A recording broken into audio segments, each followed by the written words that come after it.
जय श्री कृष्ण दोस्तों, राधे राधे। ऋतु भक्ति चैनल में आप सबका स्वागत है। आज श्रीमद् भागवत महापुराण में ग्रह की और गजेंद्र की कथा का वर्णन किया जाएगा। किस प्रकार गजेंद्र ने भगवान की स्तुति की और भगवान ने उसके जीवन को तार दिया। तो मैं आपको ये कथा सुनाने जा रही हूँ। श्री सुखदेव जी ने कहा, परीक्षित, क्षीर सागर में त्रिकूट नाम का एक प्रसिद्ध सुंदर एवं श्रेष्ठ पर्वत था।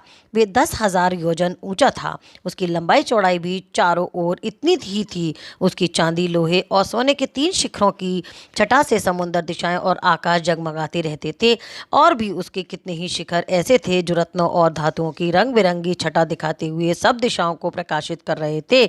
उसमें विविध जाति के वृक्ष, लताएं और झाड़ियां थीं।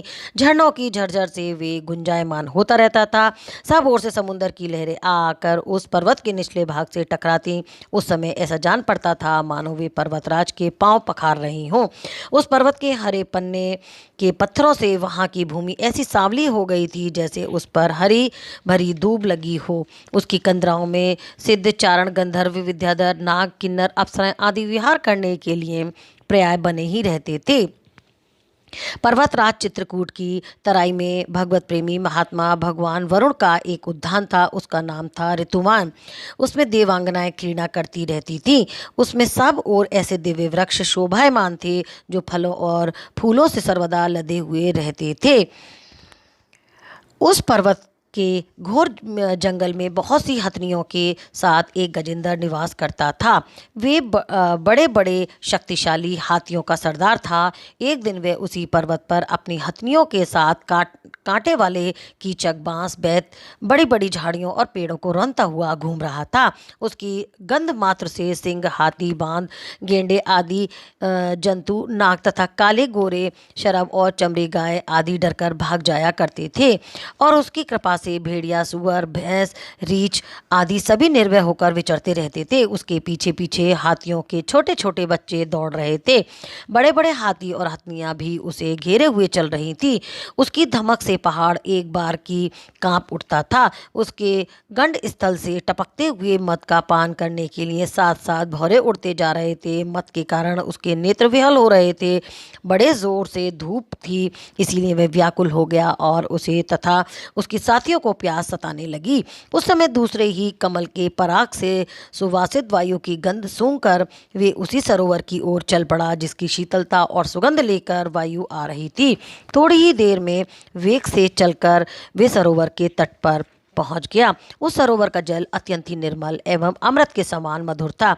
सुनहले और अरुण कमलों की केसर से वे महक रहा था। गजेंद्र ने पहले तो उसमें घुसकर अपनी सूंड से उठा उठाकर जी भरकर जल पिया।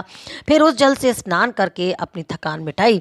गजेंद्र गृहस्थ पुरुषों की भांति मोहग्रस्त होकर अपनी सूंड से जल की फुहारें छोड़ छोड़कर साथ ही हथनियों और बच्चों को नहलाने लगा तथा उनके मुंह से सूंड डालकर जल पिलाने लगा।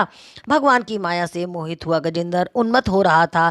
उस बेचारे को इस बात का पता भी न था कि मेरे सिर पर बहुत ही बड़ी विपत्ति मंडरा रही है। परीक्षित, गजेंद्र जिस समय इतना उन्मत्त हो रहा था उसी समय प्रारब्ध की प्रेरणा से एक बलवान ग्रह ने क्रोध से भरकर उसका पैर पकड़ लिया। इस प्रकार अकस्मात विपत्ति से पड़कर उस बलवान गजेंद्र ने अपनी शक्ति के अनुसार अपने को छुड़ाने की बहुत चेष्टा की, परंतु छुड़ा न सका। दूसरे हाथी, हथनियों और उनके बच्चों ने देखा कि उनके स्वामी बलवान ग्रह बड़े वेग से खींच रहा है और वे बहुत घबरा रहे हैं। उन्हें बड़ा दुख हुआ। वे बड़ी विकलता से चिंघाड़ने लगे। बहुतों ने उस सहायता पहुंचाकर जल से बाहर निकाल लेना चाहा, परंतु इसमें वे असमर्थ ही रहे। गजेंद्र और ग्रह अपनी अपनी पूरी शक्ति लगाकर भिड़े हुए थे। कभी गजेंद्र ग्रह को बाहर खींचता रहा तो कभी ग्रह गजेंद्र को भीतर खींच रहा था। परीक्षित, इस प्रकार उनको लड़ते लड़ते 1000 वर्ष बीत गए और दोनों ही जीते रहे। ये घटना देखकर देवता भी आश्चर्यचकित हो गए। अंत में बहुत दिनों तक बार बार जल के खींचे जाने पर गजेंद्र का शरीर शिथिल पड़ गया। ना तो उसके शरीर में बल रह गया था और न मन में ही उत्साह। शक्ति भी क्षीण हो गई थी। इधर ग्रह तो जलचर की ही ठहरा, इसीलिए उसकी शक्ति क्षीण होने के स्थान पर बढ़ रही थी। वे बड़े उत्साह से और भी बल लगाकर गजेंद्र को खींचने लगा। इस प्रकार देह अभिमानी गजेंद्र अकस्मात प्राण संकट में पड़ गया और अपने को छुड़ाने में सर्वदा असमर्थ हो गया। बहुत देर तक उसने अपने छुटकारे के लिए उपाय विचार करा, पर अंत में वे इससे निश्चय पर पहुंचा। यह ग्रह विधाता की फांसी ही है। इसमें फंसकर मैं आतुर हो रहा हूँ। जब मुझे मेरे बराबर के हाथी भी इस विपत्ति से ना उबार सके, तब ये बेचारी हथनियाँ तो छुड़ा ही कैसे सकती हैं। इसीलिए अब मैं संपूर्ण विश्व के एकमात्र आश्रय भगवान का ही शरण लेता हूँ। काल बड़ा बली है। ये सांप के समान बड़े प्रचंड वेग से सबको निगल जाने के लिए दौड़ता ही रहता है। इसमें अत्यंत भयभीत होकर जो कोई भगवान की शरण में चला जाता है, उसे वे प्रभु अवश्य अवश्य बचा लेती हैं।